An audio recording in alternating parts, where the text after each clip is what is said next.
Salut. Merci.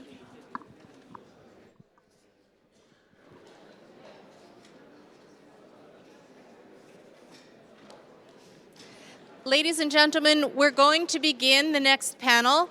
So I'd like to ask you to take your seats and we will get started. Thank you very much. A respondent in this conversation, right? Sorry? A respondent, yes, okay. Yeah.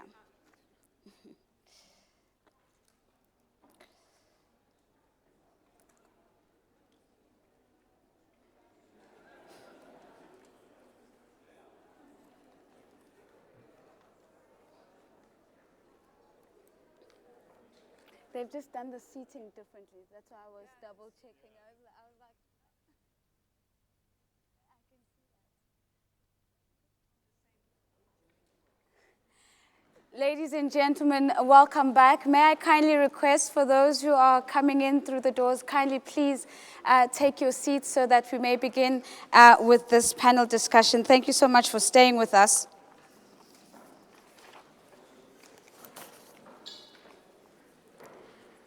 Thank you once again. So, ladies and gentlemen, this panel discussion will focus on the organization of work and production.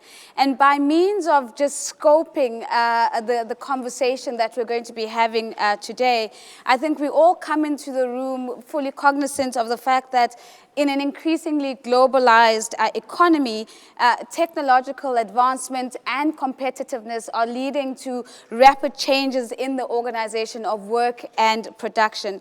And added to this, we are also contending with the reality of geographic fragmentation, the growing financialization of the economy, and the expansion of global supply chains. And when all of these developments begin to converge and come together, they begin to question existing organization and production models, where traditionally we've known the enterprise to produce goods and services and to be able to do this through direct employment of the workforce. And so one of the offshoots of this reality is that work that was previously integrated within one firm is becoming increasingly diffused, and diffused through a network of individuals, a network of entities with blurred lines of responsibility, and all of this is leading to the rise of non-standard forms of work. And although there's a strong argument that these trends can lead to efficiencies for business, they can lead to flexibility for workers. There's also an argument that says that they can generate new and different forms of precarious work, and these have profound consequences for policies and institutions that are designed to promote social justice and that are designed to feed into the social protection system. And so with that in mind, this session is really going to examine the impact of these developments on emerging business models, on the employer-employee relationship as we know it, and what all of this evolution means for existing protection afforded to workers, and what kind of protection is going to be required into the future. And once again, we are very honored to have a panel of experts that have joined me here on stage, which includes the discussants and the respondents that are going to be bringing their voices into the conversation. I will be introducing all of them very shortly. We're going to keep to the same logistics that we saw earlier. We're going to take questions from Slido, which I think we're all familiar with now. If anybody is unclear, please do raise your hand and I will happily go through the process with you again. We will take questions through Twitter to ensure that we're opening up the conversation and really bringing in some views that are outside of the four walls here. And we will be taking questions from the floor. Now, what I am going to request, ladies and gentlemen, is that even if you are consuming this conversation in English, please do use your headsets. The audibility is just a lot stronger, and if you're sitting right at the back, I think you still have a better opportunity of really staying with the conversation. So I'm going to put mine on as well. Thank you for that. Ladies and gentlemen, let's get right into it. And I'm going to start off by just introducing the panelists and the discussants that we are seeing here on stage. And I'm going to start off on my right. I'm joined by David Weil. David is the former administrator of the Wage and Hour Division at the U.S. Department of Labor, and he's also a professor at Boston University. And next to David is a respondent. Her name is Catelene Passchier, and Catelene is the Confederal Secretary. Catelene is not she has no longer the Confederate Secretary. I will get the updated title because I do understand that that is a position that the young man who joined us on stage earlier has now been promoted to. So I will bring in the new hat that Catelene actually wears now. But most importantly, she is representing the workers in this conversation and going to be responding from that perspective in particular. And right next to Catelene is Kris de Meester. Kris is representing the voice of the employers in this conversation, and he will be a respondent. He's an advisor at the Federation of Enterprises in Belgium. I hope I haven't changed your job title, Kris, in the process. So, you can take whatever hat you want. Thank you very much for that. And on this side, on my left, we are joined by Youba Sokona. He is honorary professor at University College London, and next to Mr. Sokona, we are joined by Florence Palpacuer. She is a professor of management sciences at the University of Montpellier. Thank you very much, Florence, for being here. And we are joined right at the end by Mr. Fabrizio Cafaggi. He is a professor of comparative law and regulation at the University of Trento. Thank you very much for being here and for being part of the panel discussion. So, ladies and gentlemen, I'm going to keep the conversation on this end for the first 15 or 20 minutes or so before we open up the conversation to the discussants who are going to respond with some of their views. And I'm maybe going to start off with you, David, to get your views on the big changes that we're going to see in the organization of work in the next 10 years that are going to be brought about by technology, competitiveness, and a globalized economy. Thank you. You know, when people talk about the future of work, and there are so many different discussions about it going on right now, the discussion is often cast as if it's all about digital platforms. And in my mind, that shifts the focus in the wrong direction. There's certainly important things we can talk about and should talk about unique aspects of digital platforms and their impact on work. But there have been profound changes to the organization of work that go back a couple of decades. And many of the trends that you described in your opening statement, whether it's outsourcing, subcontracting, increasing use of franchising, third-party management, work has been, and the employment relationship has been transformed in the last few decades as particularly major businesses in many sectors have shifted activities outward and have other parties do a lot of that work. And I think one of the important things to really frame the whole discussion, and we have to understand, is while there are different ways businesses have done it, there's a similar kind of philosophy and competitive strategy that have driven it, where you have businesses still, leading businesses we all know and use, but in fact are in charge of very complicated networks of other employers who provide a lot of those activities and have shifted work out.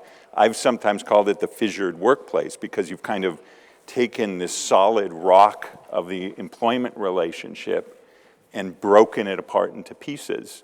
At the same time, the lead businesses still have a huge role in really setting the guidelines of how those different pieces are going to function.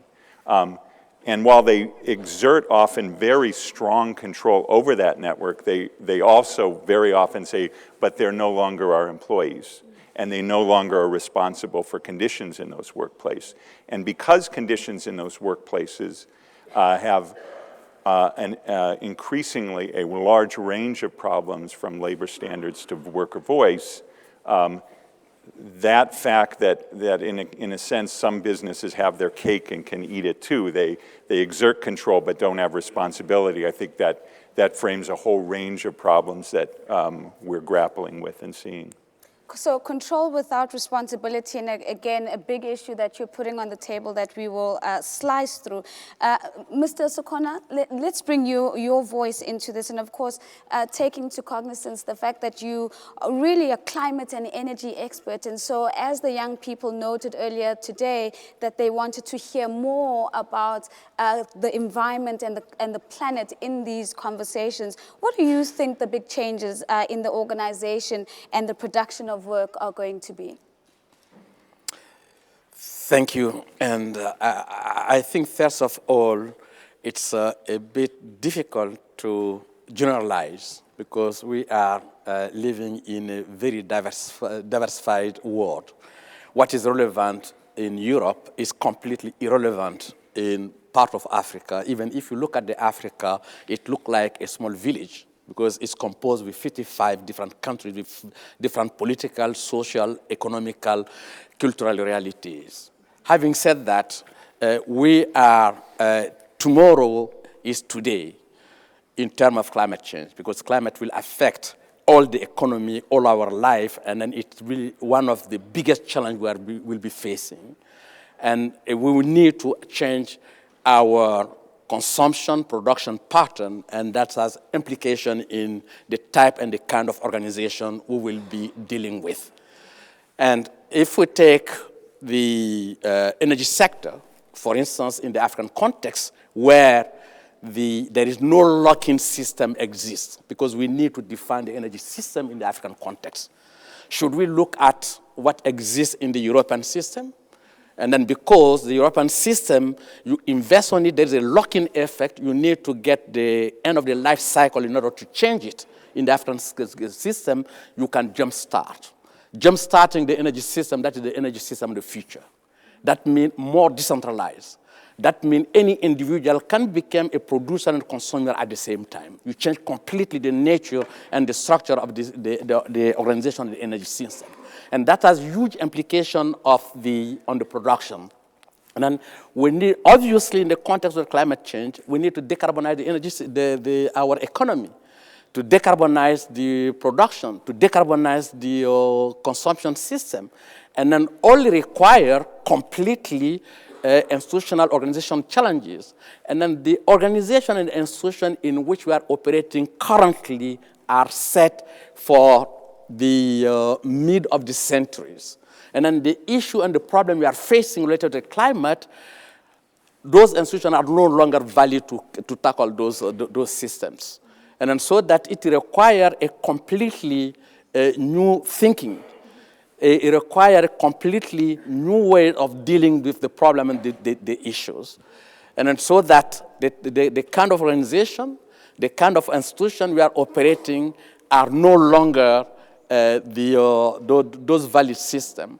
And then by taking the issue, the problem in the European context or in the African context are completely different approach. Right. And we'll probably get you to share some of your ideas of what needs to be done differently. If you're calling for new thinking where producers and consumers and those roles become interchanged and can be done simultaneously, what needs to be different? And we'll get to that question in a while. But Florence, let me bring in your voice here as well and get a sense of what you think the big changes in the organization of work are going to be in the next decade or so. Thanks. Actually, my view is, I think, connects to what has just been said by the two speakers.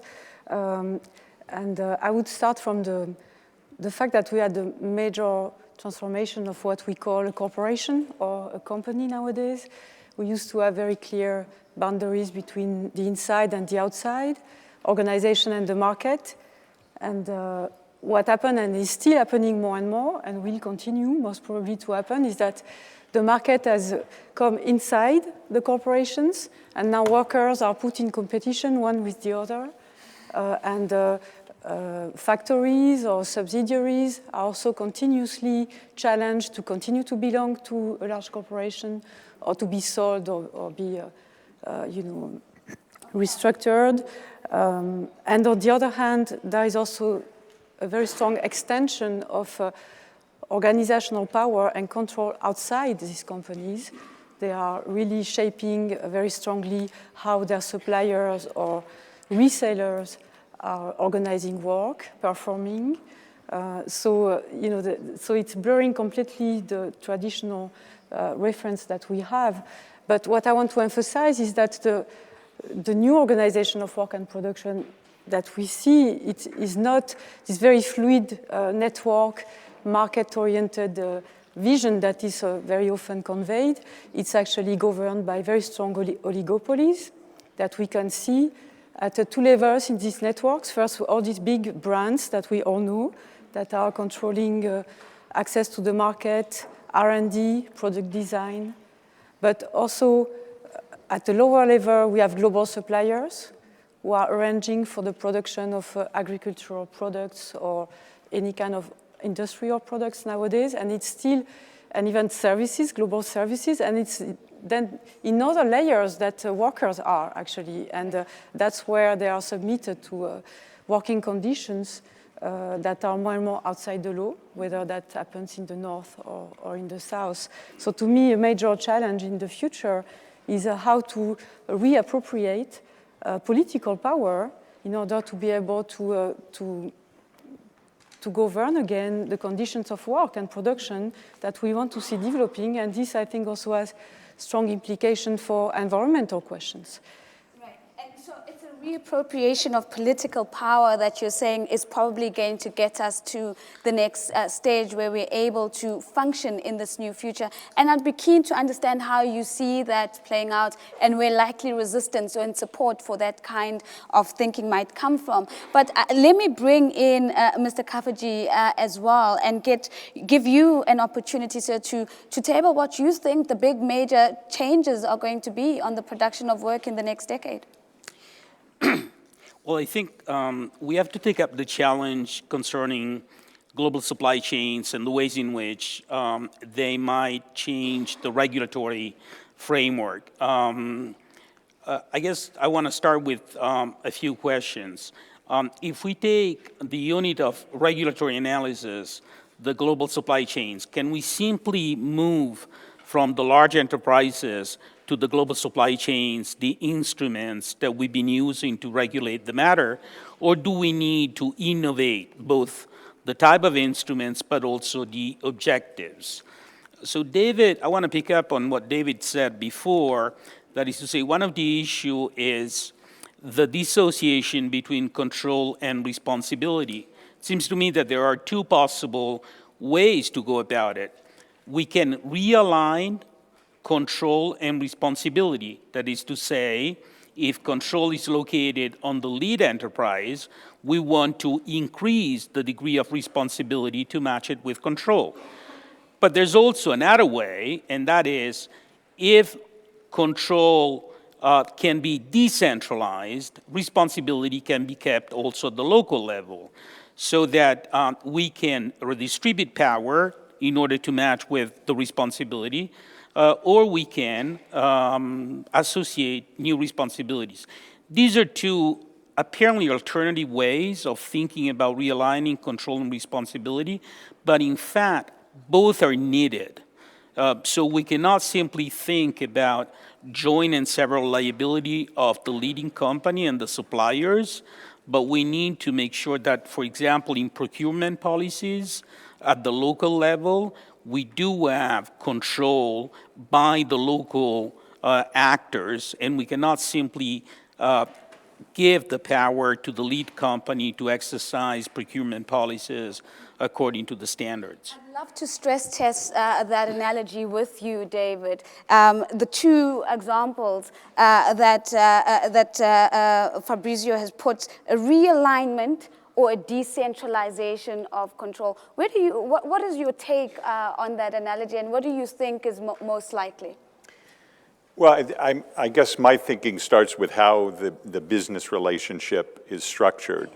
And in so many cases, there is a centralization of the control and the standards. So it does emanate from, first of all, the competitive strategies of companies. So if you are a major retailer, you have a competitive strategy that's dictating not only the goods you're sourcing, but how you want those goods shipped, and in what kind of containers, and with what kinds of automatic information, digital information attached, and where they're going to go, because that's part of your strategy. And indeed, if you look at the standards book for a company, any of the major retailers, you know, can be this thick, or whatever the digital version of that is, with impeccable clarity about that. And I think you see this in lots of different industries. Hotels, which, you know, we have this illusion that a hotel we walk into is a single brand. But in fact, you have multiple employers who are all working to the specifications of that brand. So in my mind, we have to start with the reality that major businesses are still dictating these terms in a very centralized fashion, and make sure that we hold those enterprises as accountable, partly accountable. Now, I would agree that a lot of action happens on the ground where the work is done. So I'm not saying the staffing agency employed by the, whether it's a retail firm or the hotel, is off the hook. Clearly, they have to be complying too. Sometimes you do that through joint employment. There are other ways you might go about that. So all the enterprises who ultimately affect conditions of work have a role in making sure that they're part of it. But I do think we have to be clear that a lot of this emanates at a centralized level. And unfortunately, too often we have sort of allowed those parties to play this game about both dictating standards, but then saying, oh, but they're not our employees. We have nothing to do with conditions on the ground. Florence, I want to, and I see your hand, and I'll bring your voice right in. But Florence, you touched on power, and it's essentially this part of the conversation is about power. And I'd really like to get your views on what Mr. Cafaggi has put on the table in terms of the two options. Are those the only options? Is there a third way, a fourth way, in terms of of what the power dynamic might look like going forward? It's actually very consistent with the way I see things. And I also believe that both paths should be developing and are happening in some ways. I see to bring back power down to the local level. I think this is happening to a large extent outside these global supply chains, because we see everywhere in the world nowadays local communities organizing alternative organizations. And I know that yesterday there were a lot of questions coming up on the social economy and cooperatives. And this is happening. People are no longer waiting for either governments or large firms to, take charge of these major social environmental issues we have and devising local alternatives. And this, I think, really, really needs to be supported politically in very strong ways, and because there are major obstacles to make these alternatives viable, if the rule of the game is that to be able to shop for cheaper resources all the time around the globe.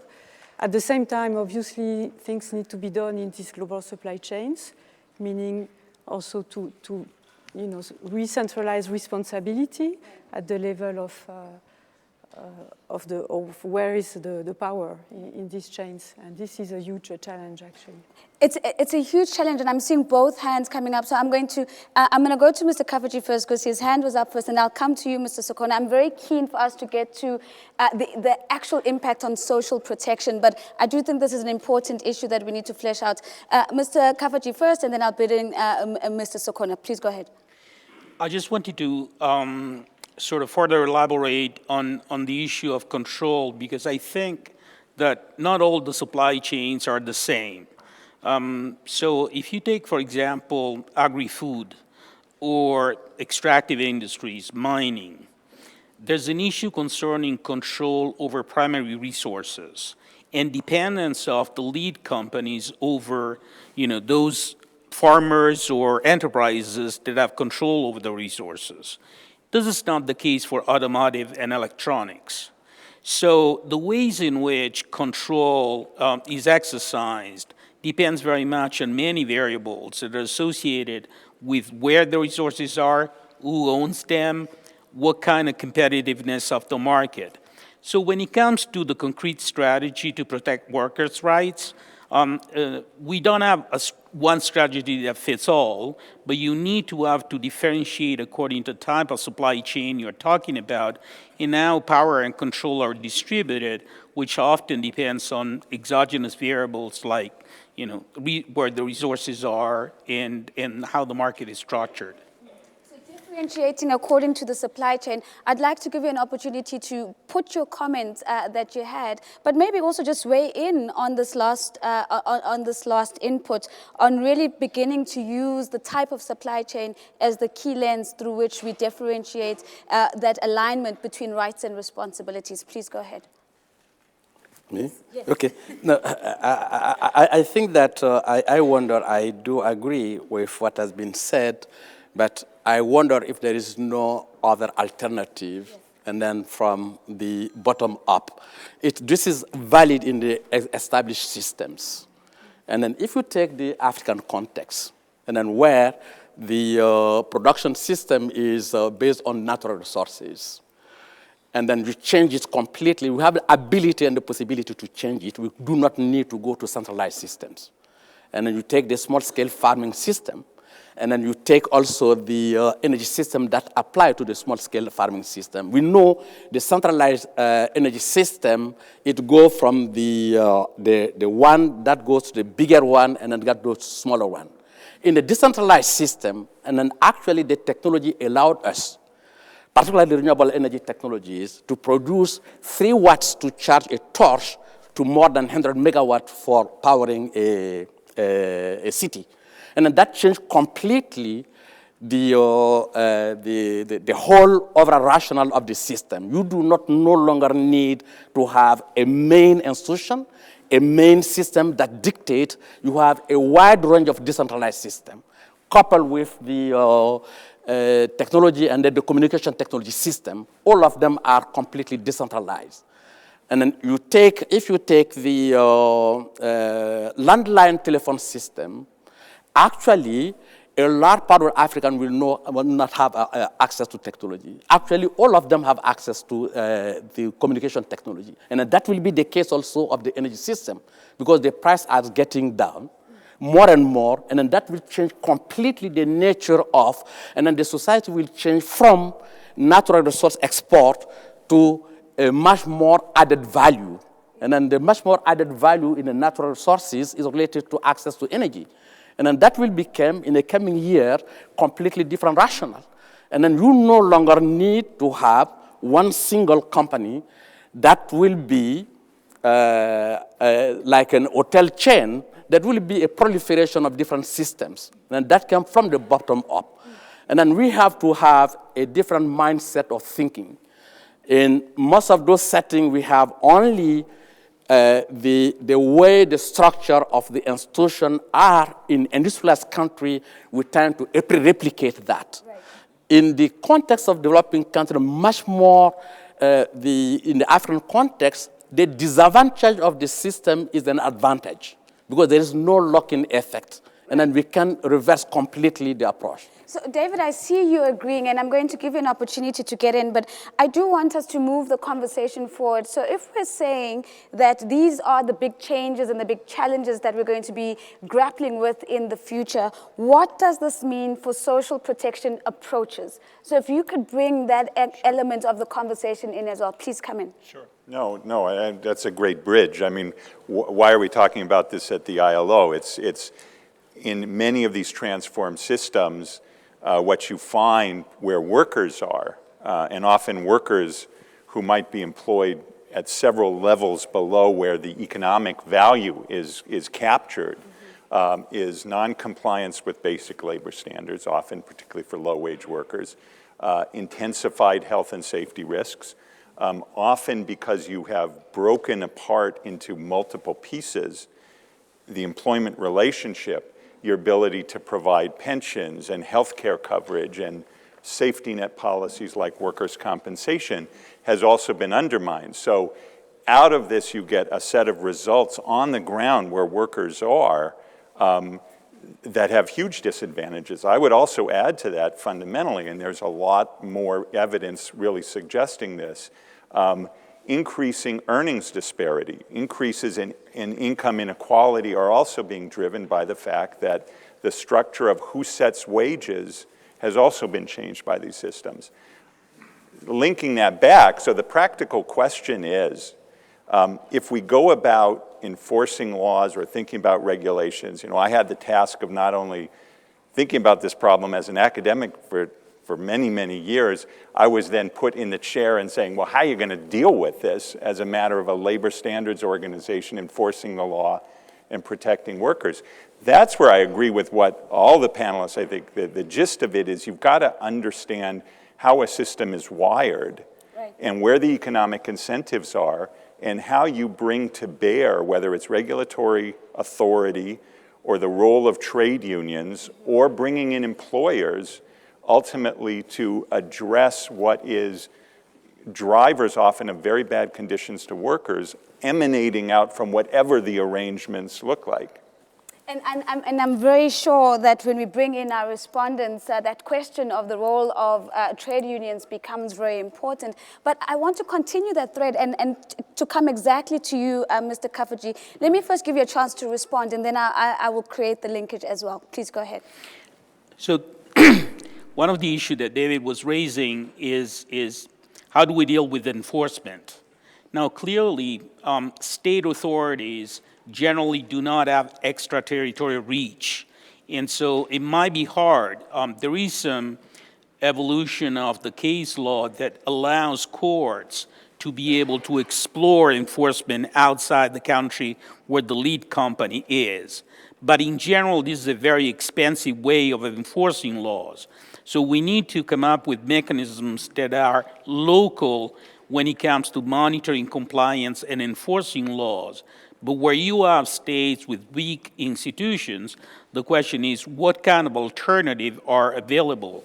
And the grievance mechanisms that are designed by the Ruggie principles might offer not an alternative, but a complementary instrument to enforce these kinds of violations that take place. So I think the menu that we need to be considering when it comes to the enforcement is a menu that combines both centralized and decentralized mechanism, but at the level of decentralized mechanism combines also public and private enforcement mechanism that might be put in place, and we need to make sure that these are effective. So the effectiveness is a key dimension where ILO can play a major role. So it's the enforcement of local enforcement mechanisms and whether these can be supported to actually carry out and support a decentralized system. What are your views on that, Florence, and what we're talking about in terms of what the social protection approaches likely need to be in this new world that we are facing? Well, I get an opportunity to say something I've been dying to say since yesterday morning, which is we're faced with these impossible questions like how do you stabilize work in an unstable labor market, so I think to me, if we want to address the question of the stability and security for the workers, we need to allow ourselves to bring the debate to the question of the stabilization of the economy and the productive structure and the industrial organization in which these jobs are embedded. Because the ILO was conceived at a time where we had a very clear mass production and mass consumption system which was driving social progress.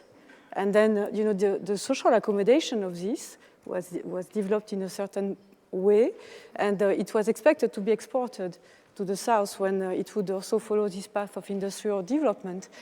Nowadays, the economic structure has completely changed, but I don't think we need to re-stabilize the economic structure if we want to be able to stabilize employment. There's no way, I think, we can ever improve the condition of these workers, which are all these layers down in these global supply chains, without questioning the shape of the chain. So certainly taking us back to the big macro picture, but it means also regulating, putting some constraining mechanism on the regulation of the economic operation of the chain. And I'm thinking in terms of making conditional. So this is touching to the very tricky question of free trade, admittedly, but whether goods can go through borders when they've been made in conditions that are in violation of basic human rights is a key issue. And this kind of tools shaping the economic structure of the chain should also be considered. And I think this falls in some ways in the mandate of the ILO, because if the ILO is left with just trying to make the impossible possible, in terms of securing the labor conditions of people who are, by definition, absorbed in an economic system which does not allow this to happen, it's very difficult. And I think the question of free trade then becomes very important. But Mr. Sokona, you want to get in on that comment, and I do want us to extend the issue of context that Florence has raised back into Africa and begin to talk about the large swathes of the informal economy. But let me give you an opportunity to respond to her directly. I'm just wondering if we do not have to think outside of the box. Because to put in a sociocultural context, in many developing countries, particularly the poor economy, is there no social protection system? It does exist. It's different from what exists in industrialized countries, and it's embedded in the sociocultural system. Do we need to explore that, and then how it might be possible to take benefit on it, rather than bringing that system completely, leave it out, and then bringing the current system in industrialized country that will not work? I'm really wondering, because if you go that your social protection is related to much more connection you have. The more people you know, the more social connection you have, the more secure you are. Can we build something around it, and then to delinking with completely the system in which we are in deadlock? I'll speak to, I think, the experience with places where we try to do voluntary kinds of compliance in supply chains, the Nike experience, where at least I conceive of the early efforts in that area was as if we were going to privatize enforcement to just the companies and leave out the social systems on the ground in those countries. I think that proved to be completely ineffective. That, I think you have to work the problem at multiple levels. You have to have viable social institutions in the countries where workers are. You have to have viable regulatory institutions in those countries that are well-resourced, that have an ability to enforce the laws that are on the books. But, and I mean, this is the fundamental point in my mind, you can't leave the global companies that are driving the economics out of that discussion. You have to create systems that leverage often international pressure exerted through social movements, through trade policies, through multiple avenues, leverage that and enable the local systems and the civil society in those countries to do their work.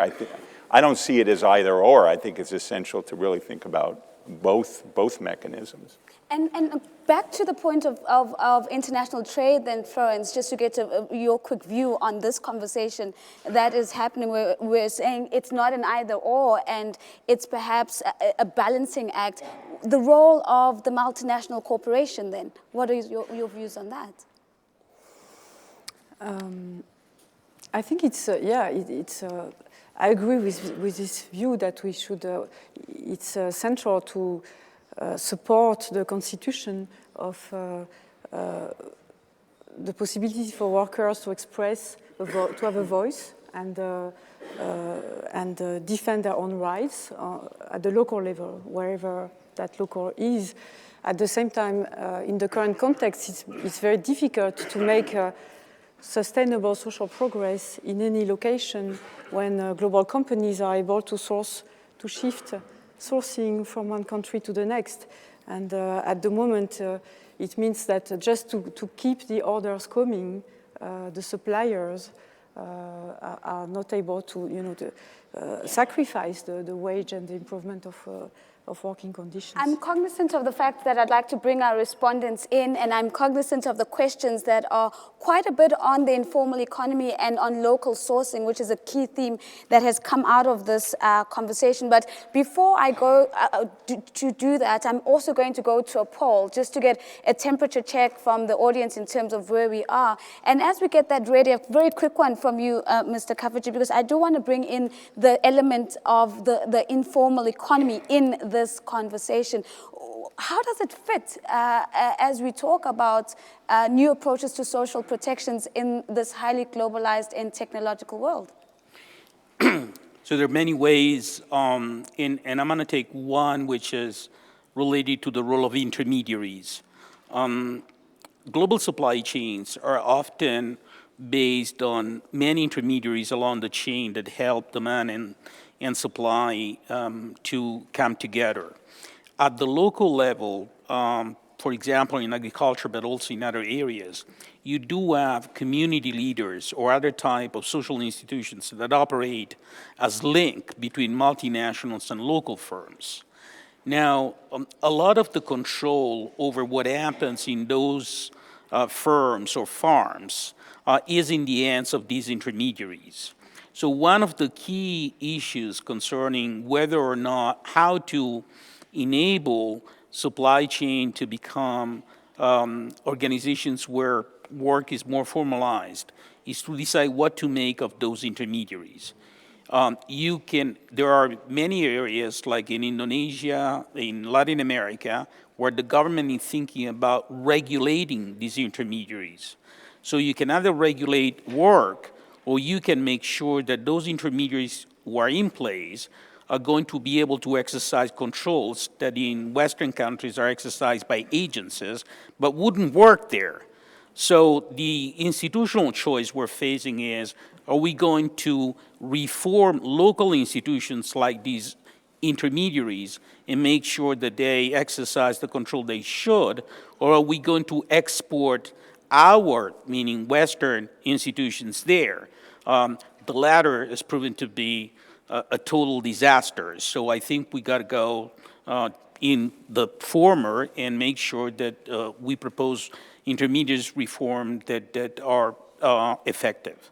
Sokona, a quick response to that before I go to the poll. The intermediaries as a key reflective point if we're going to be engaging with the informal economy. Your views? I wonder if you have to say that it's informal, because if you take most of those countries, the part of the GDP in some of them is almost 40 or 60%. Is that informal? And I said it's a popular economy. And then the problem is that how you build the system operating in a country around that, rather than changes it completely. It has been clearly said that exporting the system that is not in that sociocultural context will not work. And then the real question is that, could we adapt the existing system, what we call the formal, to that popular economy? And this is a real challenge we are all facing, and then to change completely our mindset. And I think that's a beautiful place for us to do our poll. And if you just go to your mobile phone or your tablet now, the poll question should be up. And the question there, if we could just please put that up, technical team. It's really a question that sits at the heart of where the conversation is at now in terms of formalizing the informal. And the question is, how do you see the progress made in formalizing the informal economy? The options are up on screen, and as we can see,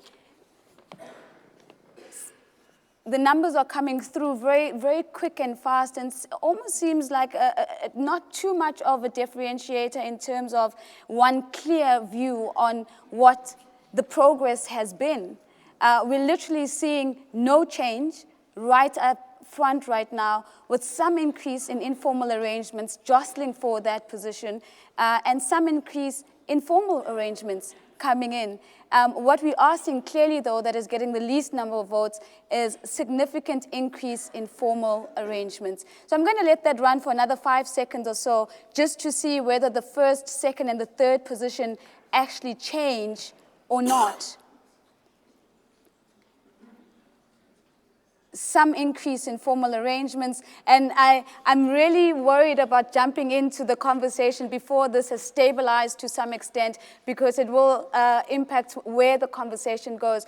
I do understand that the tally keeps going for as long as you're voting. So I'm going to give you another 5 seconds to quickly make up your mind, and then we'll take what the picture looks like and use that going forward. Again, no change, back at the top. I feel like this is a horse race to some extent, and I'm really calling out which horse is in the running. And I want to actually use the outcomes of this poll as a means of getting our discussants and our respondents into the conversation. You know, Kris, as well as Catelene, you've had an opportunity to listen to a large extent to a lot of the views that have been put on the table in terms of what the big changes are going to be, what this means for social protection. And now you've got the added picture that is on screen in terms of the informal economy. And we're going to go with the 28% that says there's actually been no change, and a very close second, there's some increase in formal arrangements. Can you make sense of this picture for us and what it means? Catelene, I'll start off with you. How should we interpret this result? Maybe first to explain who I actually am. I've been a lot of things, but currently I'm the Vice President of the Dutch Confederation of Trade Unions and also a member of the governing body of this House. Actually, I'm not surprised by this outcome, because I think all of that is happening at the same time. So we see all these things happening. In some areas, we've seen informal arrangements formalizing and the other way around.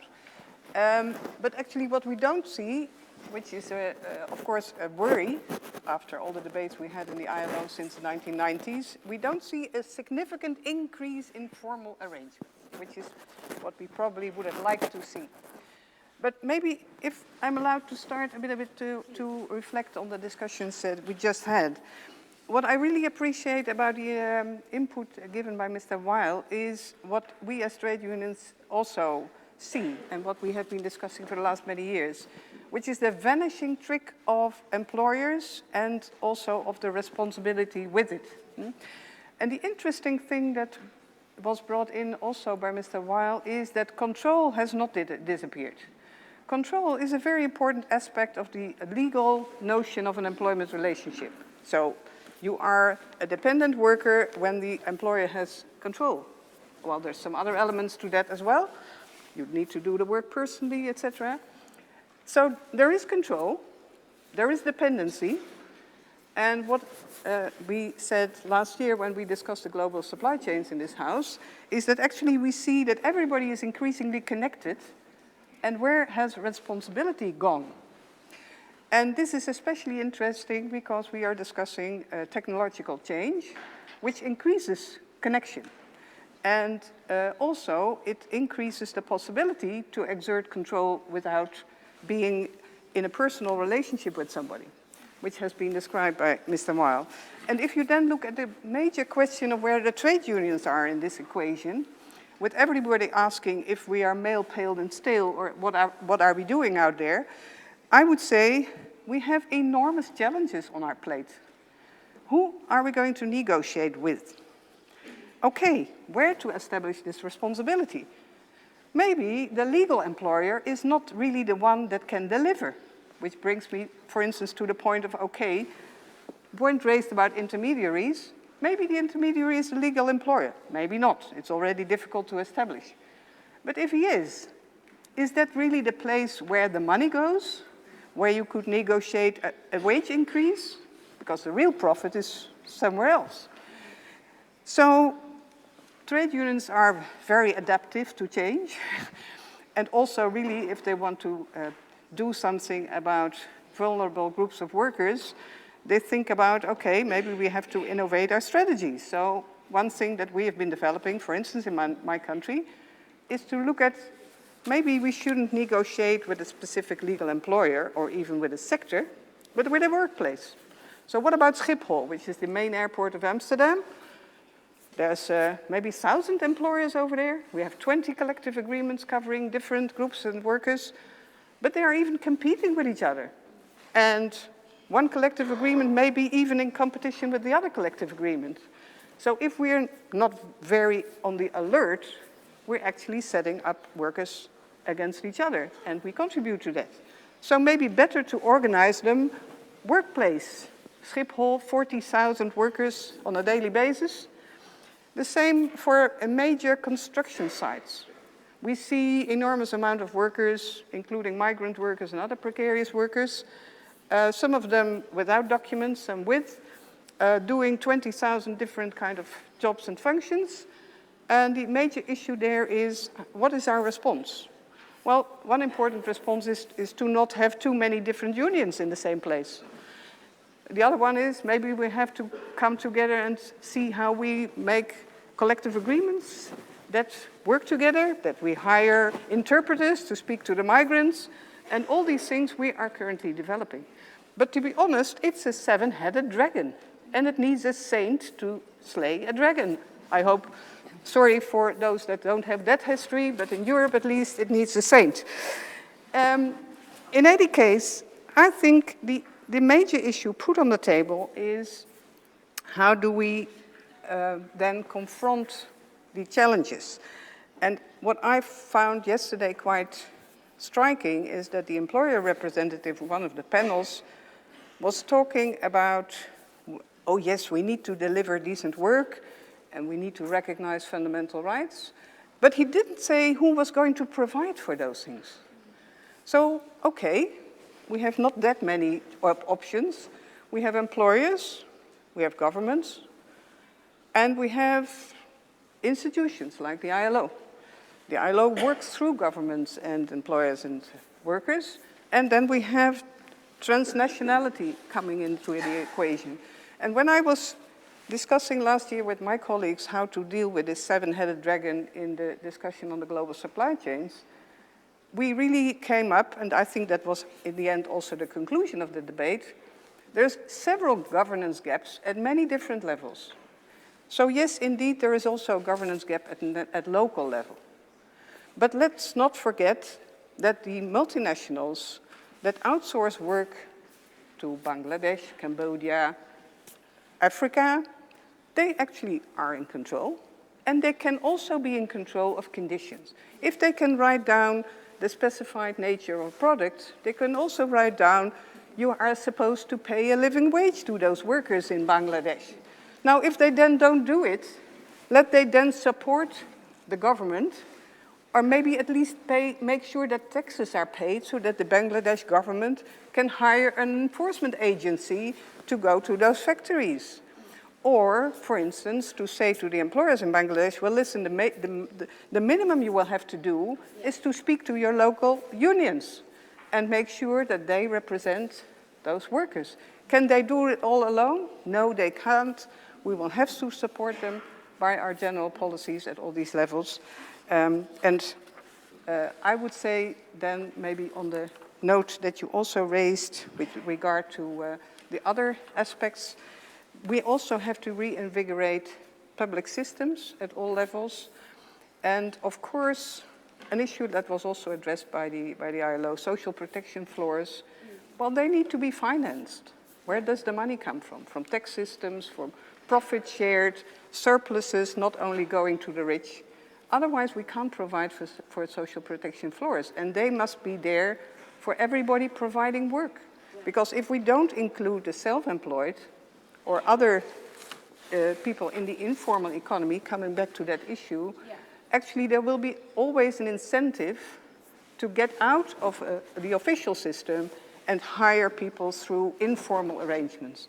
So this is a major challenge for the ILO to bring, and they've been working, and we've been working on that for the last 20 years, to bring in non-standard forms of work, not to say that they are the new standard, but to say this is all work We are about decent work in this house, and this must be included in whatever policy we develop.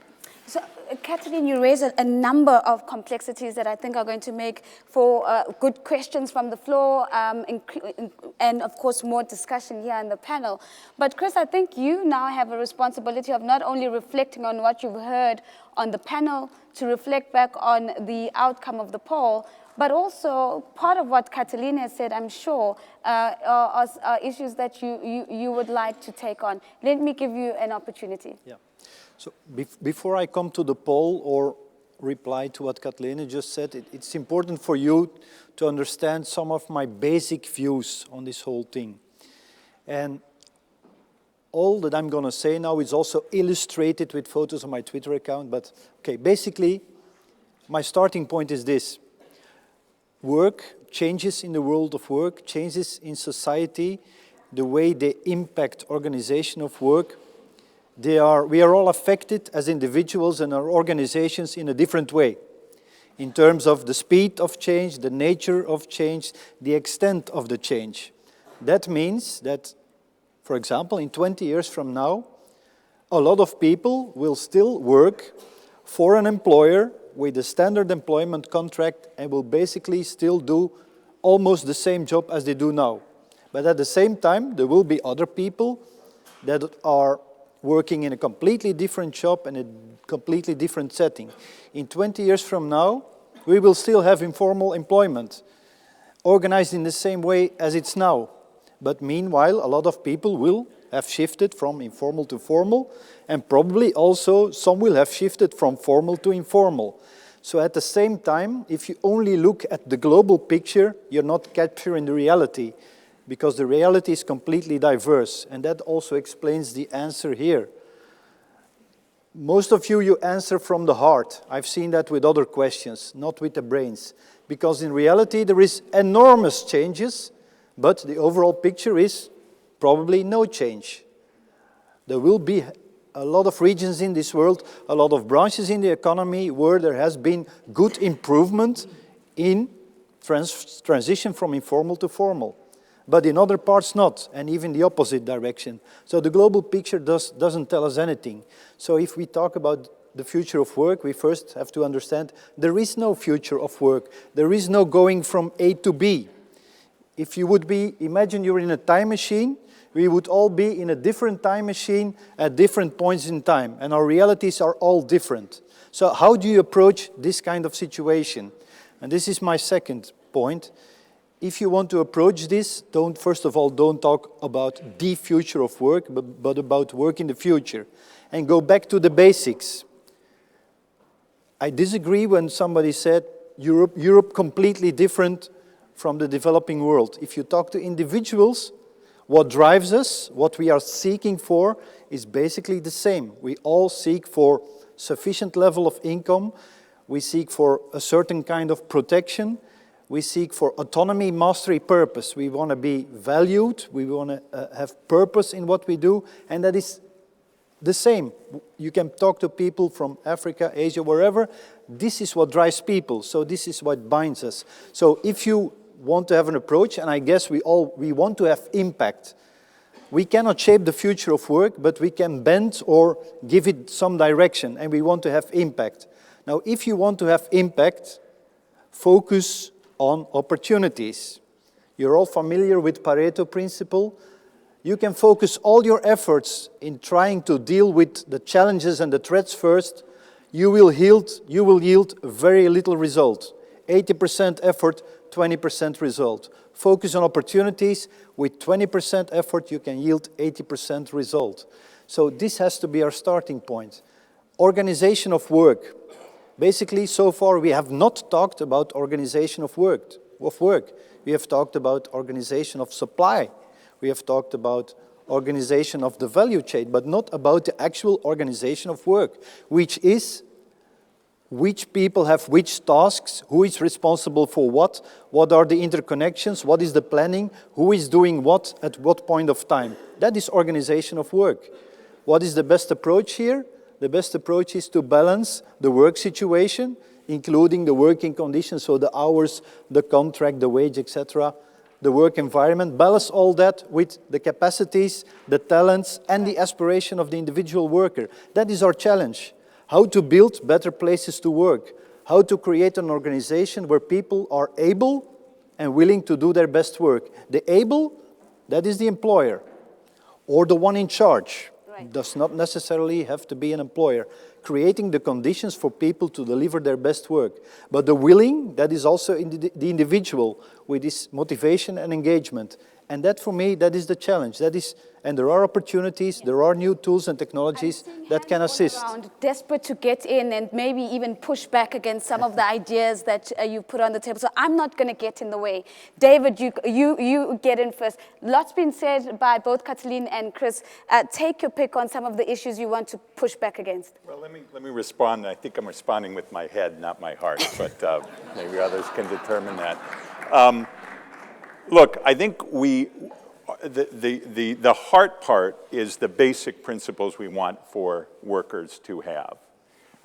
Formal, informal economy, that there are certain fundamental principles about rights, about respect at work, about non-discrimination, about voice, that our system of labor standards in different places and the principles of the ILO are founded upon.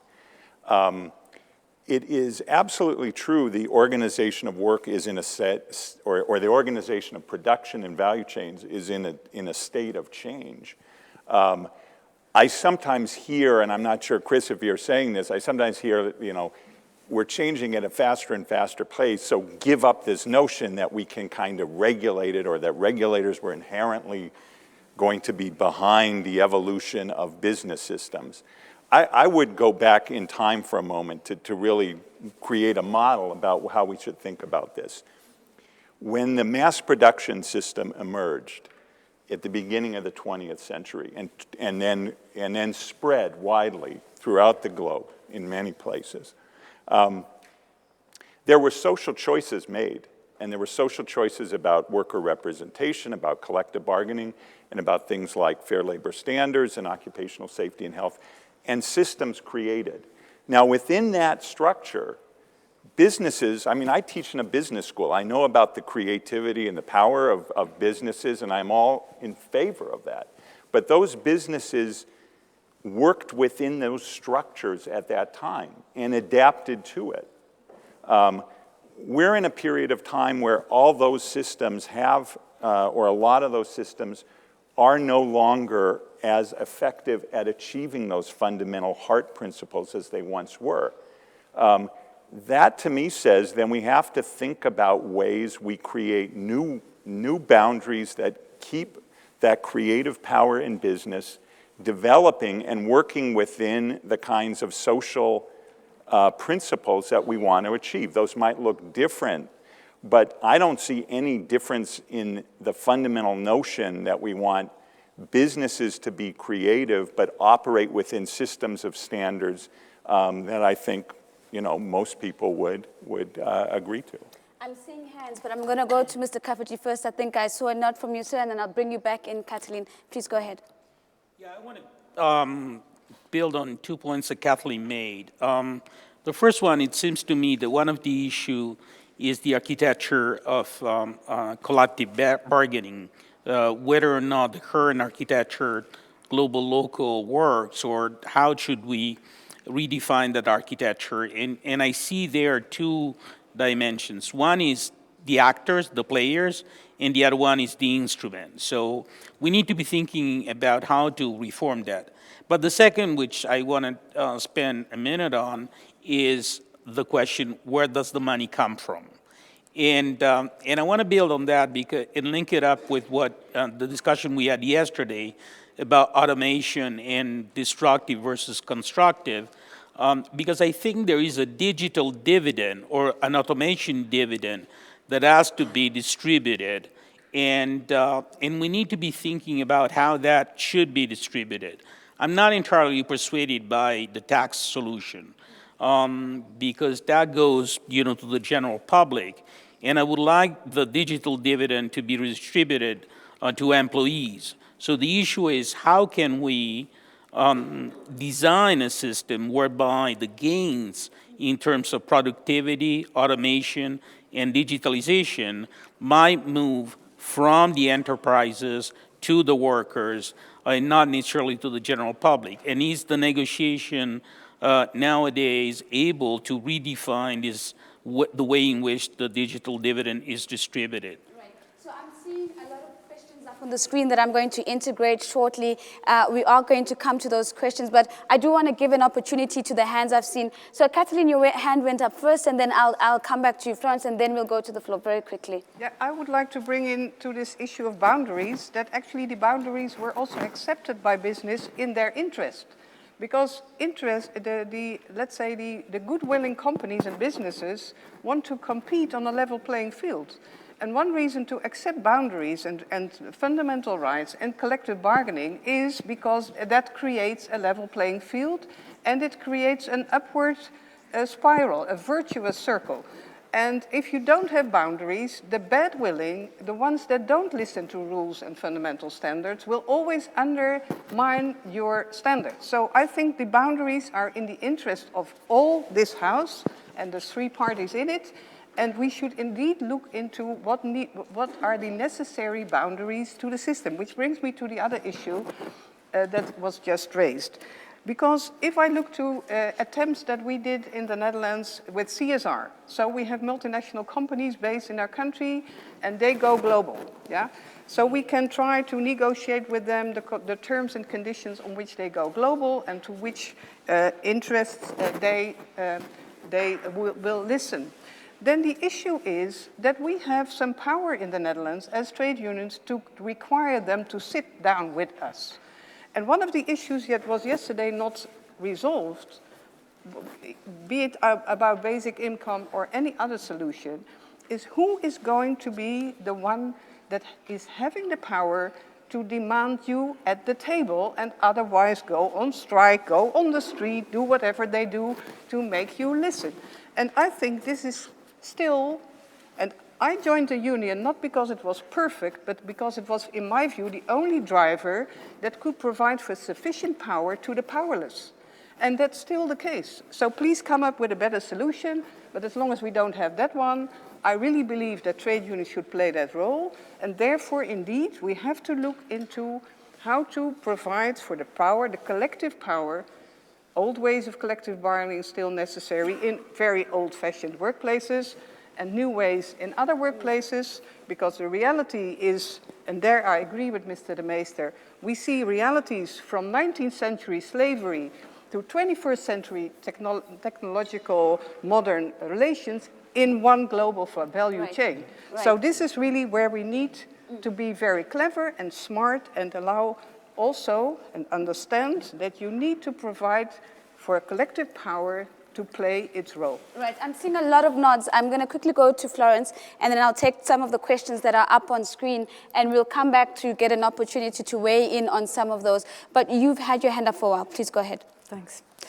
Yes, I wanted to react to Kris when you said we're not talking about work, the actual organization of work. We've been talking about supply chains. I don't think that's true, because at the moment there is a division of work which is organized in these global supply chains, which goes to an incredible level of detail. For instance, in the human resource management function of some large corporations, they decide that they will send to Manila the treatment of the reimbursing the fees of traveling of their employees.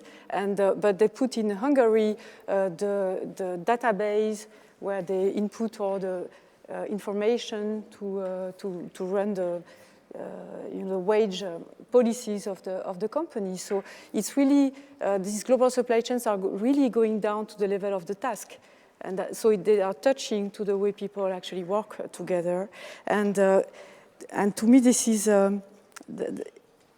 also connected to this surprising result of the poll, where we see that people think it's going both ways.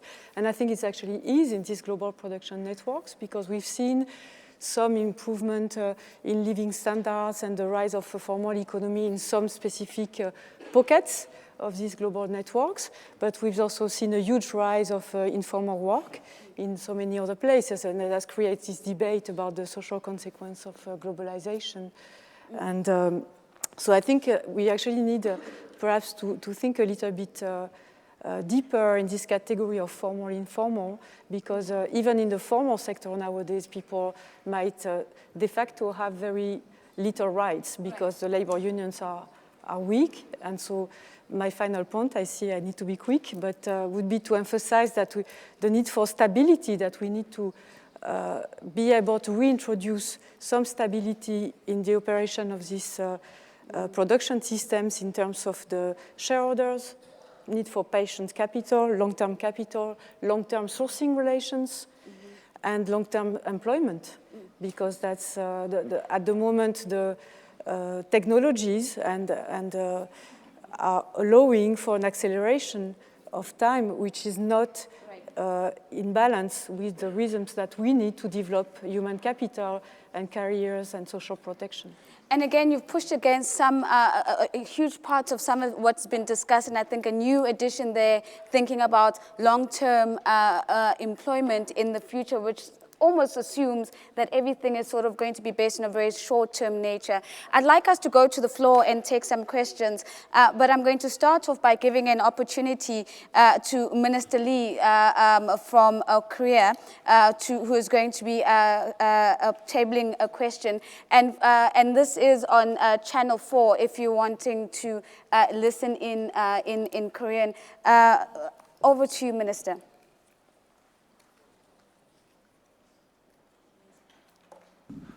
Thank you, panelists, for giving me the chance to ask.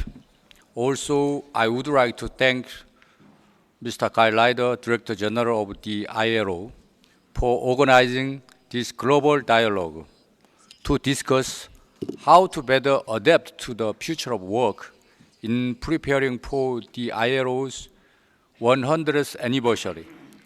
With the post-industrial revolution, the share of regular workers out of the total workforce is likely to go down, while that of self-employed, online to offline worker and crowd workers is likely to grow rapidly. In this context, I believe now is the time for labor management and the government to engage in close and continuous consultation and focus on establish legislation and practices that ensure job security for people by enhancing the effectiveness of suggestions from panels today. To make this happen, trust would be the most important factor, and we need to find ways to build trust among the tripartite constituents. In this regard, I have 3 questions for the panelists. First, what would be the best way to strengthen the representation of workers and employers and ensure they reflect all forms of employment? Second, information sharing or exchange of the best practices would be important. I would like to know what kind of efforts have been made by other member countries and the ILO in dealing with new forms of employment, and have those efforts been effective, or are there any side effects? Third, disagreements may occur during the tripartite dialogue, and it could lead to suspension of consultation. I believe the ILO can play a bigger role in supporting continued tripartite consultation and facilitating a compromise that benefits all constituents. I would like to ask for the panelists' opinion on this.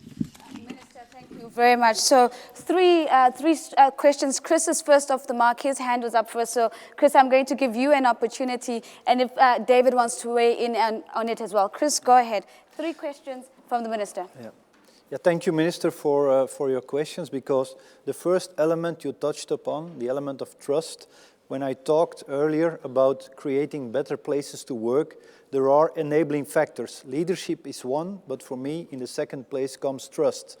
And I would add respect to that. Now you can say trust, it's a soft value, but there is underlying methodology to build trust in organizations. There is methodology to build trust between constituents, because I think that we in this house, if we want to advance towards a better future of work, or better work in the future, we will also need to build trust among constituents in order for us to be able to pick the right approaches and not to waste time and efforts in projects that will lead to nowhere. So the trust, yeah, I very much agree. Then the efforts that we have done so far, I think it's important here that in terms, for example, new forms of employment, that we question ourselves. How agile are we? How hands-on? For example, we're still discussing crowdsourcing, gig economy. I think it was first described already in the book, The Wisdom of the Crowds, in 2003. It's on our agenda only now. The newest forms of employment are not in our scope yet. We have visited workplaces of co-creation where people are employer, worker, and freelancer at the same time. That is not even in our picture yet. So we have to question our own ability to be hands-on with new trends in the world of work. But, and that's my final response to your question, I go back to my Pareto principle. Are we going to invest all our efforts in the 2 or 3% of people that are in new forms of employment, such as platform work, or are we going to invest our efforts and our time and our money in the 98% of other people who are still in a traditional way of working, both informal and formal? Where are we going to invest our time and resources? And for me, the answer is clear. Focus on the 98%. Catelene? Yes, I'll focus on, in this case, the Dutch experience. And just to say that it is really very important, you will only be relevant at the table if you have more or less a similar amount of power. And don't expect unions to just sit with you and trust you, yeah? This is one thing. You need to be a little bit on a level playing field. Secondly, you can do a lot of things then with non-standard forms of work. Let me take the example of part-time work, and I've visited the beautiful country of Korea to explain how we dealt with that in the Netherlands. And there is a major misunderstanding there. What we did in the Netherlands was, after a period of very unprotected part-time work, mainly done by women, because we came from a very old-fashioned economy with a male breadwinner and women taking care of children at home, we saw an enormous development of unprotected part-time work. And the trade unions started to say, we don't like part-time work. It's bad for workers. And then the women in the trade union said, well, this is the wrong response. Women are working part-time. Don't tell them they do the wrong thing. You better regulate it. So that's what we did. And we started to negotiate with the employers in the beginning of the 90s. Well, this is developing. Let's be open about it.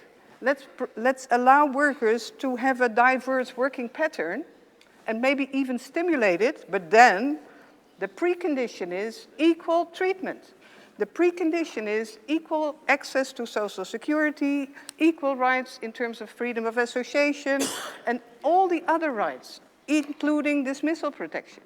So what we have seen in the Netherlands, on the basis of that agreement, and we tried to export it evenly a little bit in the discussions in the ILO, the EU, etc., is that if you integrate a development that is not necessarily good for workers, but not saying that the development itself is wrong, but that it's not properly regulated, you can integrate in existing systems new developments and thereby change the system. But because the Netherlands in 2017 is a totally different country than the Netherlands in 1990, and standard work is not anymore what it used to be before, and men and women both expect a certain amount of flexibility within a secure relationship as something for the future. So I think we should get out of this idea of having standard relations that are old-fashioned and non-standard that are wrong, but we have to provide for new regulation on current forms of work that should be decent. So a clear call for new regulations, and we're going to stress test some of that by taking in more questions from the floor.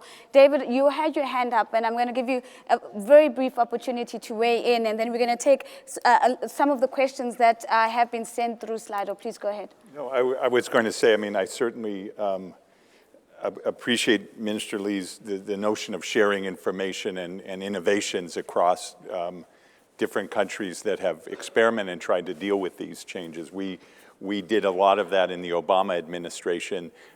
Sadly, we're no longer in a position to directly share that experience, but I think there have been a lot of important experiments going on about how to deal with the change in the workplace. And I completely agree with Kris, this notion about, this discussion about the workplace as if it is all platform economy, I think is wrong. I mean, the best estimates I've seen in the United States is probably 0.6% of the workforce at most. But the gig, the notion of gig and smaller, all the things we've been talking about, that is pervasive. That requires us to rethink basic principles of regulation.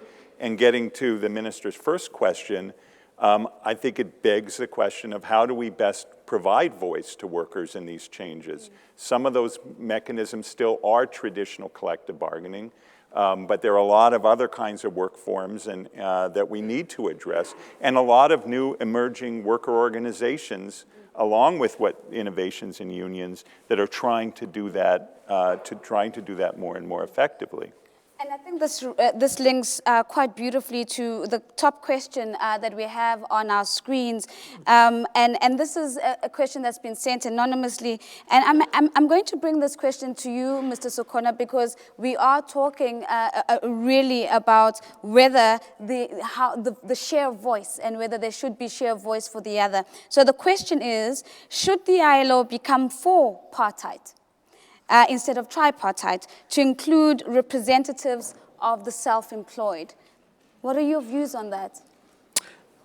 As I indicated, I said that we are operating on institutional organization that has been set to the mid of the 20th century to deal with the problem at that level.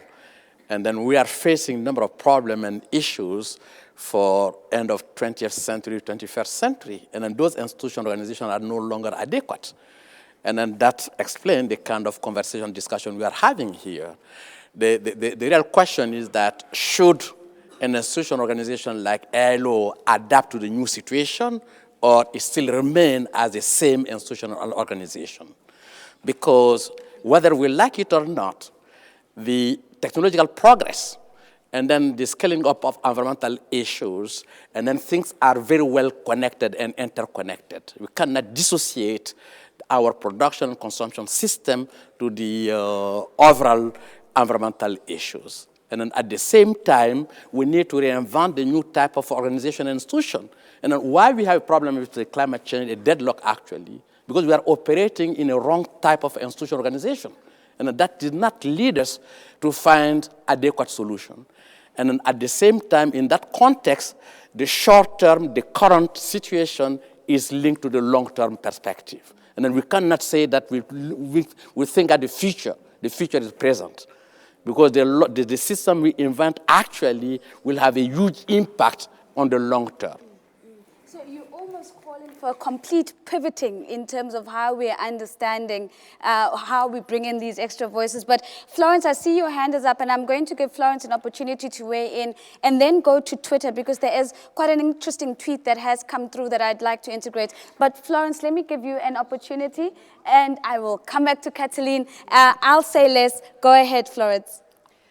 Okay, I'm going to react first to this question. I think we need to look a little bit deeper into these situations and ask who are the self-employed working for? Because most of the time, these people have few major clients. that could very well be their employers. And in fact, self-employment is a way to externalize risk to the people and transfer out work. But I mean, when you look a little bit deeper, people face a lot of uncertainty, precarity. They overwork themselves because they have no way of affording to take vacations, for instance, because they always fear that the next contract is not going to come. So instead of naturalizing the self-employed as something that happens like day and night, creation of nature or God, we should really wonder how come we have so many self-employed nowadays, and who they work for, and what do they need. And they probably need more stability and security than they are afforded in the way they are currently working. Catelene? Yes, I think it's a very important question, and I'd like to draw the attention to the question, is a self-employed, here it's mentioned as self-employed. So is this a self-employed worker, or is this a self-employed enterprise? And nobody says a self-employed enterprise, first of all. Secondly, the trade unions have gone through major debates over the last decades about how to deal with self-employment. Because there's a lot of workers out there, and some of them are made into self-employed workers, even although they don't like to be self-employed, and partly because of the vanishing trick of the employer. And others are very proudly self-employed and have a profession that they're proud of, and they don't mind to be self-employed. However, they need protection. And we have organized in my union self-employed workers. But we also have a business organization in the Netherlands, the big one, big building, and they organize small, very small, micro enterprises. And sometimes they consist also of one person, but they feel much more like an enterprise. So I wouldn't say, let's create a fourth pillar. No, first of all, trade unions have to modernize, and some of them are doing that. And we take great examples from the developing countries. I have great colleagues in Ghana, but also in India, who have established unions for self-employed workers. Well, sometimes because it was not allowed to be an official union otherwise. And I just have taken myself a lot of examples from their very innovative collective bargaining examples to deal with the interest of street vendors and head loaders, and just to show that you can also negotiate with a local government on allowing street vendors to sit on the street. And that is maybe a major, not to create a fourth pillar, but the ILO should get in the heart of the debate if bargaining rights for self-employed are forbidden for competition because of competition regulation. We suffer in organizing the self-employed workers that are dependent and need protection. We very often come across regulation and competition law telling us that we cannot organize them. And I want the ILO to take this as a major issue for the future debate also, that when it is about decent living and working conditions, competition law should not stand in the way of the freedom of association, which I think would allow us to organize those workers, to give them power, and to also ensure that only there is real self-employed out there and not any more bogus self-employed. I'm going to bring you in now, Kris. So, Mr. Cafaggi, there's a question from Twitter that I'm going to be pulling for you in a second, but I'm going to give Kris an opportunity to weigh in first. Quick compliment to what Catelene said. Business organizations, we do represent self-employed as business entities. Even they are a large share of our members. I've worked also 8 years for an organization specifically working for self-employed and micro businesses. And sure, they want protection, but the difference is that they are capable of organizing their own protection for most of the elements we are talking about. And sometimes they join forces because they want to build a collective system. But for other elements of protection, they decide because their ultimate goal was full autonomy. So for some elements of protection, they have decided this is what we're going to take care of ourselves. So, sorry, quickly prior also to Florence, sorry, what you said is absolute nonsense. We know from the working conditions survey, a large majority of the self-employed is of choice. They have chosen to be autonomous, full autonomy. and there is only a small minority who is only working for one or two clients or is forced into this statute of self-employed. But for a majority, it is because they want autonomy. In the interest of fairness and justice, go ahead. You don't want to respond to that? Yes, I do. Yes. I think you're oversimplifying the situation. If this is the only way you can access work, you want to be a self-employed, and it doesn't mean you don't want to have more security. So, you shouldn't qualify as nonsense views that bring a bit of complexity in the analysis.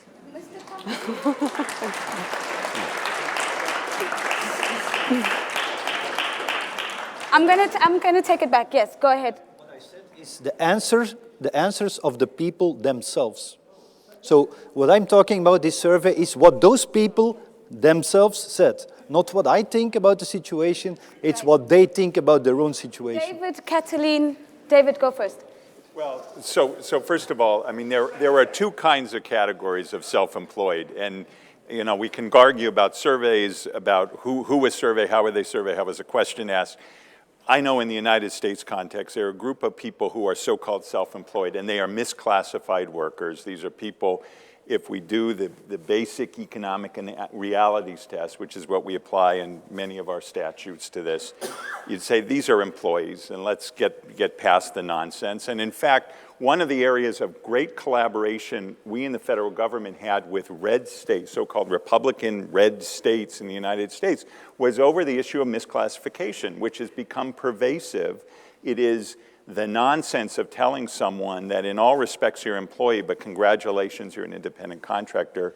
That undermines local governments, it undermines conditions for the workers, and as Catelene said, it also undermines legitimate employers who are treating their workforce in a responsible way.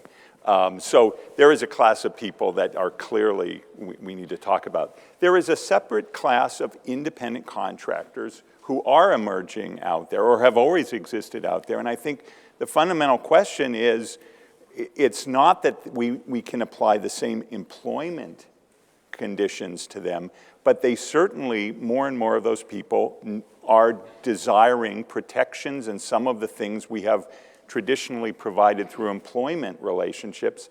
I think there is a greater and greater recognition that we have to provide, and we have to think about protections like an ability to save towards retirement for someone who is going to be a legitimate independent contractor working multiple places. These are real problems. I think it doesn't serve anyone's interest to dismiss them. Catelene, so which side of the fence are you going to fall on? Well, first of all, I want to say that whatever a worker says that he wants, maybe you really need workers to ask that to workers, first of all. Secondly, what they respond is very close to what their real life situation is. So if we went to all those part-time workers in the Netherlands in the beginning of the 90s, 90% said they wanted to work part-time. And then some said, oh, well, maybe I would prefer a full-time job. A lot of them said, actually, I would like more hours, but the employer doesn't give me those hours, but I don't want to work full-time because I have to take care of my kids.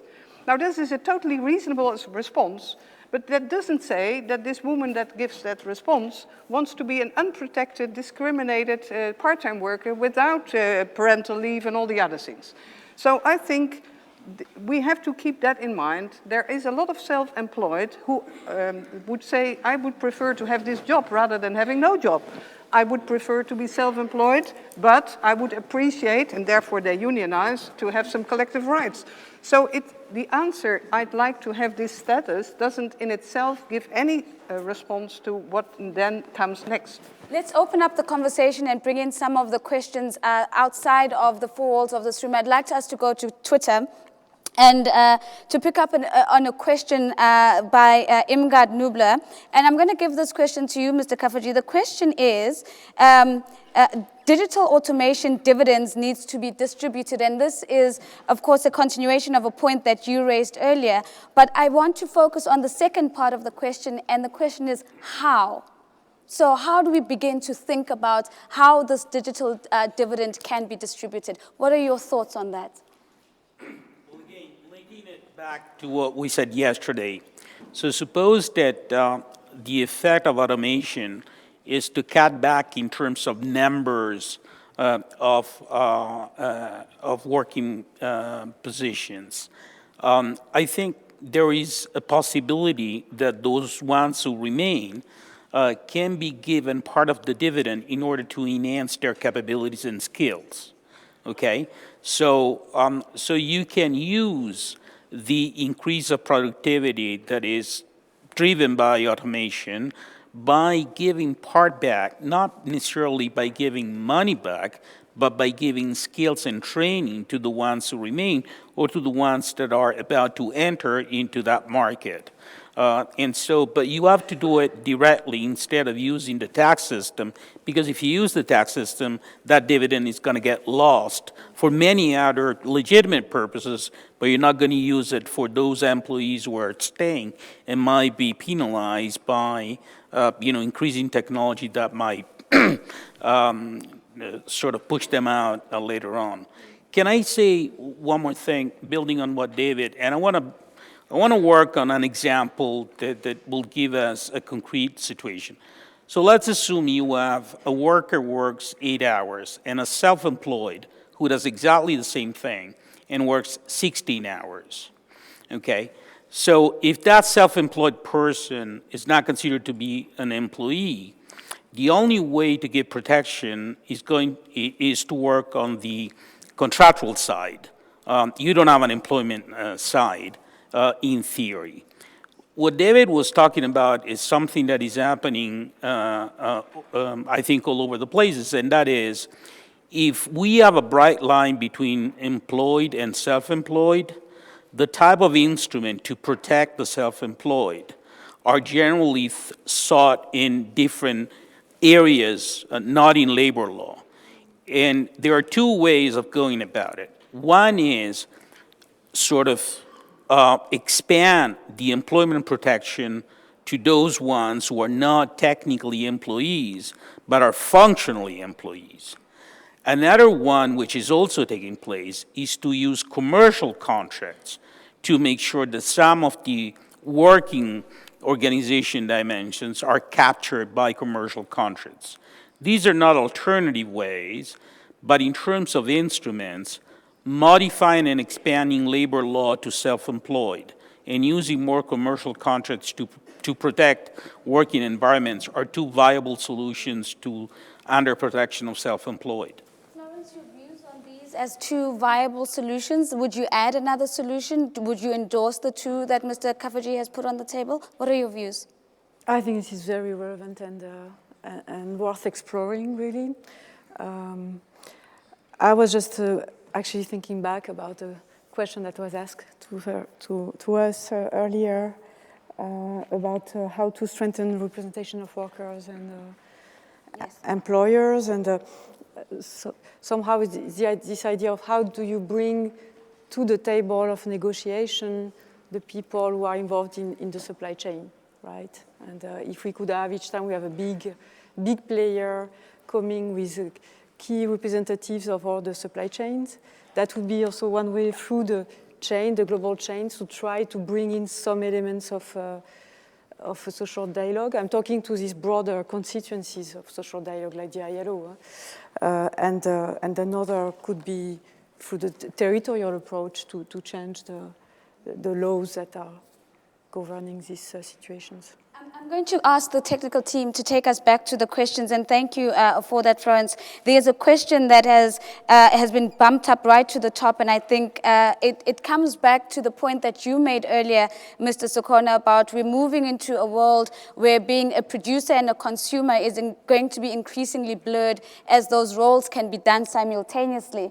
And the question has been raised by Ariana Rossi, and the question is, and there the question just ran away from me, so let's see if I can take it off the screen. I can't see it off the screen. Technical team, can you please take me back to the question by Ariana Rossi that was just up a moment ago.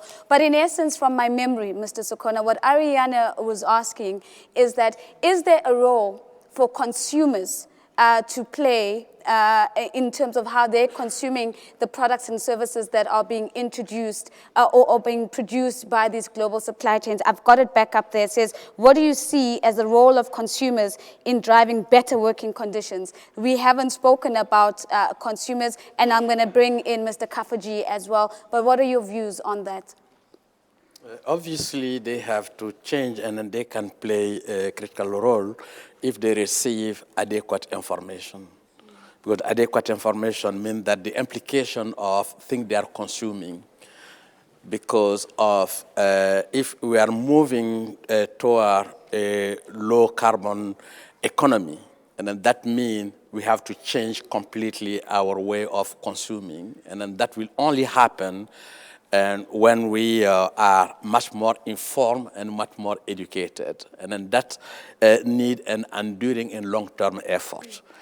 And then that will also, the decarbonization of the economy will also have an implication on even the mobility, because, and then technology will allow us to do so. And then better information of the consumer, better informed education, and then the implication of things we are consuming, and then we'll change completely our behavior. Better information and better education. Mr. Cafaggi, David, Catelene, let me get your views on that. So the general answer is that, which captures the idea of information, that in order for consumers to play a role when it comes to process regulation, so regulation about the environment and the working condition, you have to have correct information, so you have to have an efficient market. But I want to emphasize the differences. So consumers make choices concerning, say, sustainability, but these choices related to sustainability are different. They're generally sort of packaged in an just single way, but the ways in which consumers choose among different products that are environmentally friendly or not friendly is very different from the ways in which consumers choose products that are produced in violation of labor law. And so you have to capture the exact preferences related to, even within sustainability, the different dimensions of sustainability. Consumers are differently responsive towards these type of issues. So it is very important to make a more sophisticated system whereby consumers can respond to the incentives, but you have to disaggregate them. So greater nuance. David, Catelene? So let me build on that, because I agree. I think one of the promising things, and this is something enabled by digital technologies, there is increasing use of transparency as a tool of public policy, sometimes from government requiring transparency, sometimes from crowdsourced information about a company or a practice, sometimes coming from workers themselves providing that. And that can have some impact, and I think we're going to see a growth of that. We're seeing different kinds of platforms emerging. But I agree with Professor Cafaggi that at least to date, people act more on environmental information than they seem to act on social information. That being said, what consumers can do on labor issues very often is to focus public attention for a period of time on a company. I think the task then is, eventually consumers seem to lose interest and move somewhere else. That's the moment you have to capture that attention and create some kind of sustainable structure. That's what Cesar Chavez did in the 60s with the farm workers. More recently, someone who I know has spoken at the ILO, Baldemar Velasquez, who leads an independent union in the United States, the Farm Labor Organizing Committee, used in consumer pressure to get a set of growers and end users, companies, Vlasic Pickles, Campbell Soups, others, to the table, and then created a sustainable structure. So I think that's the other way consumer pressure, at least to get a table convened, can be very powerful. So another way of leveraging consumer pressure. Catelene? Yeah.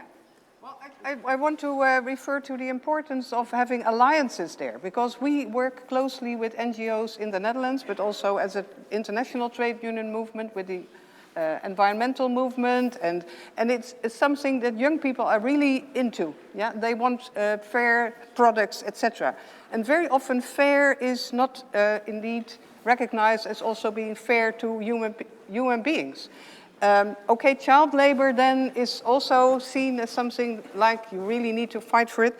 But if you create alliances and you work together on how to then mobilize people to say, I want this fairness to be like that, then actually we see an enormous possibility to put pressure.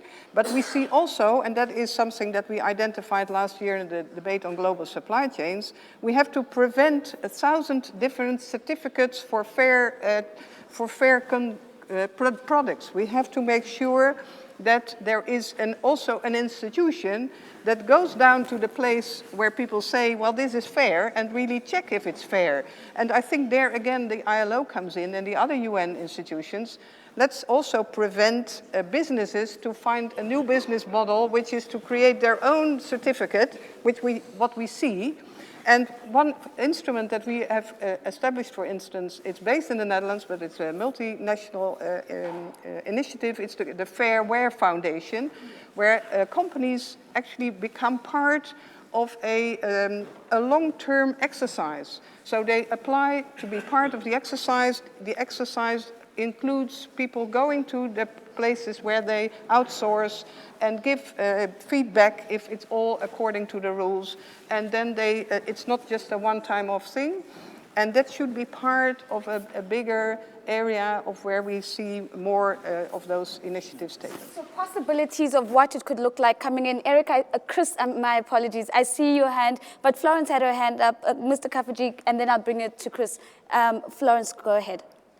So I wanted to stress that I think it's certainly one of the most innovative transformation that we've seen over the last 15 years is the rise of these new consumer campaigns.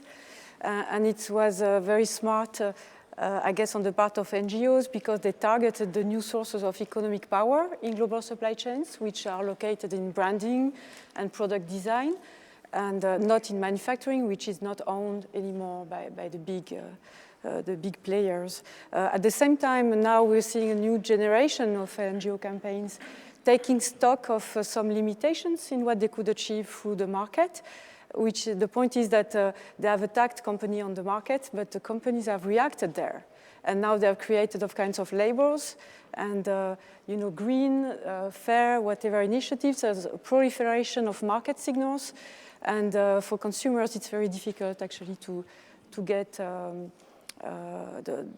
any kind of accurate information. So that's the reason why we see more and more concern about the role of government and tripartite organizations in regulating working conditions in these chains. And just about the Fair Wear Foundation, from our research, it came out as one of the most effective initiatives in actually promoting changes in working conditions in supply chains. But one of the reasons is that the companies that are part of this initiative are mostly either producing fairly standardized products, so they don't change the design all the time. They're not these big fast fashion players. Or there are smaller companies that are not on the financial markets, so they don't have to run after short-term profits all the time.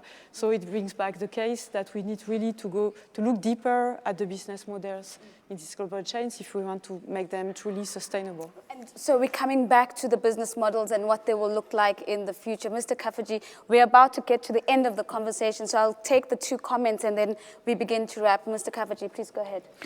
Well, it was a question to Kathleen and Eric, maybe. If we want to translate alliances into instruments for negotiation, do you see a difference between, for instance, international framework agreements and multi-stakeholder initiative? These are different ways in which you can translate an alliance into a concrete regulatory instrument at the global level. But the voices of environmental organizations, consumer organizations, differ depending on the type of instrument you use. And so are you thinking about updating the set of instruments you're using to give those alliances bite in terms of concrete impact on the regulatory instrument? And you know, the other question is for the ILO. I don't think it's useful to ask every time to move from tripartite to 4 or 5. The issue is if it is well recognized that environmental and consumer organizations might play a role in protecting rights, what kind of status should they be given in the organization in order to make the stakeholder voice relevant? There's a direct questions to both Kris and Catelene. Kris, I'm going to give you an opportunity to respond to the question and also on your comment earlier, and then I'll end with Catelene. So, yeah, businesses not taking into account what their consumers think, that would be really stupid businesses. So one example was given from the Fair Wear campaign. There are numerous examples where businesses or the business community also collaborates with consumers or consumer organizations, NGOs, for better working conditions. There are numerous CSR initiatives that go in that direction. But we have to be aware that this goes in two directions. Consumers always asking for products or services to be delivered faster and cheaper. They have an impact on businesses and probably in the opposite direction of better working conditions. One example from this house, if we consider ourselves as constituents to be consumers in this house, and we reach an agreement and there is a text, that text needs to be translated in the morning. That puts pressure on the translation team of the ILO. So it works in two directions, but you have to take into account, of course, what your consumers think and how they impact your business. It's an interaction. It's an interaction. Catelene? I agree. There's actually quite a number of issues where we probably can agree in this House. But I think the issue raised is a difficult one, the one that was about international framework agreements and multi-stakeholder initiatives and all the other things. To be honest, I think they're all worth exploring and further developing, and I'm very happy that on the agenda of the ILO next year there will be an expert meeting, especially on international framework agreements and cross-border collective bargaining. The importance of that is that we really have to explore innovative ways to deal with globalization.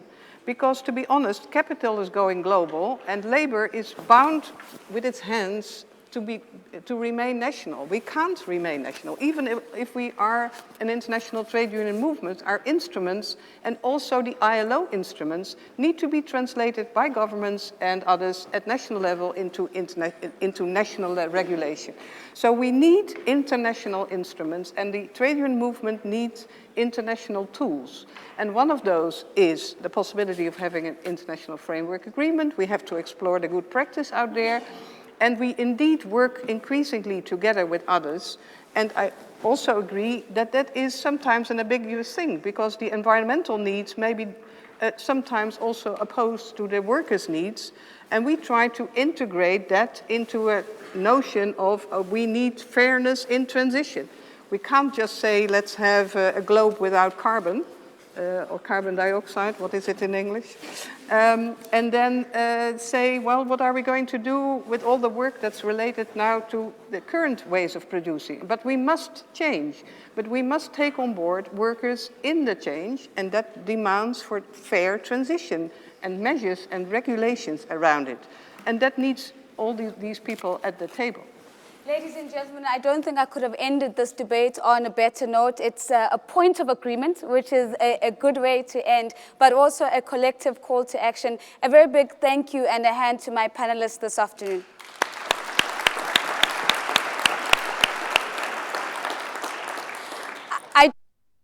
Quick announcements. The first one is that we will resume at 2:30 for the final panel discussion, kindly requesting for you to be seated 5 minutes before that. And lastly, please be aware that there are papers on the website, the ILO website, and positions that speak to some of the questions that we didn't get to. So if you'd like to access those, please feel free to do that. I'll see you at 2:30. Thank you.